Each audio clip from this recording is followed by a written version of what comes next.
My name is Kayla Dollar, and these are special tests of the hip and spine. The first test we have is the flexion, adduction, and axial compression test. First, we're going to flex the hip, then adduct the hip, and then put compression or pressure through the femur and a reproduction of the symptoms that were brought in would indicate a labral tear from a positive test. The second test we're going to do is a flexion, adduction, and internal rotation test. We're going to do the same thing where we flex and then adduct the hip and then internally rotate the hip.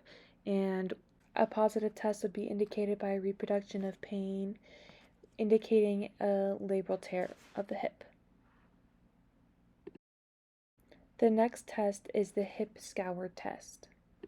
We're going to flex and adduct the hip and then do 2 full arcs of motion, and we'll be looking for a reproduction of pain at the site, and after we're going to do it with the same thing but with compression through the femur, and then it will indicate a labral tear with reproduction of pain.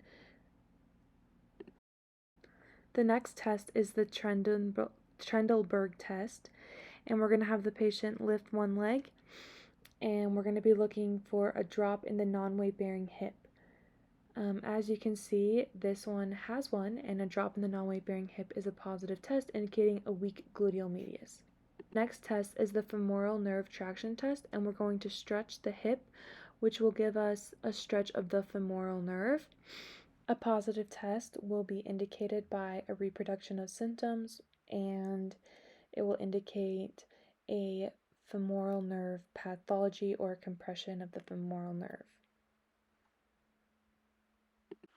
The next test is the straight leg test, and we're going to stretch the leg, and we're going to go to pain and then drop back a little bit and then dorsiflex the foot. A positive test is a reproduction of symptoms indicating some sort of neuropathology. The next test is the slump test, and this is a series. First, we're going to have her slump down and then put pressure. Then we're going to have her chin put down and pressure. We're going to have her straighten one leg and put pressure.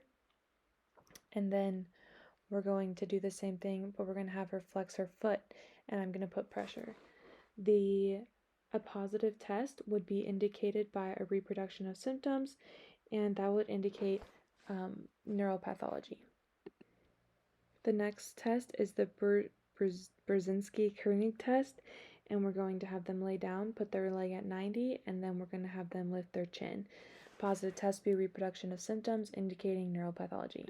The next test is the Valsalva test, and we're going to have them hold their breath and bear down, and then a positive test would be indicated by a reproduction of symptoms indicating neuropathology. The next test we're going to perform is the SI compression test, and we're going to cross our arms and press down on the AS-IS, and this will be indicated by pain at the joint. Move to the SI distraction, and we're going to do something very similar, except we're going to do it on the same sides of our arms, and we're going to press up and down, which indicated by pain, which would be a positive test for an SI sprain or dysfunction. The SI dysfunction screen is another series, and just like the SI compression and SI distraction will detect for an SI sprain or dysfunction. You first are going to check to see if their malleoli are even, and then you're going to move to have them sit down, and you're going to look at their spine, and you're going to look to see if their iliac crests are even, and we're going to be looking for those landmarks where we're going to have the patient lift one leg, and we're going to see if they rotate at the same side. A positive test is just like the SI compression and the SI distraction. It will indicate some SI dysfunction, but it will be indicated by an abnormality between the sides. The next test we're going to perform is the Stork test, And we're going to have them stand on one leg and then lean back. Positive test will be indicated by pain, and it indicates spondylolysis. The next test we're going to perform is the Hoover test, and we're going to instruct the patient to raise one leg while feeling for pressure on the other side.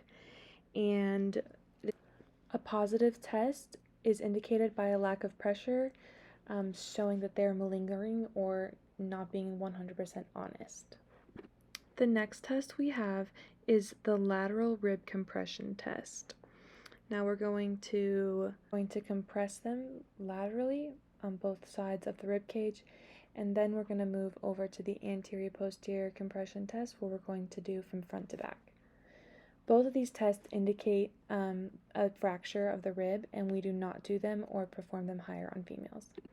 Then we're going to move to the brachial plexus compression test, where we are going to compress the brachial plexus by squeezing the plexus under the thumb and fingers. This indicates a brachial plexus injury with a positive test of reproduction of pain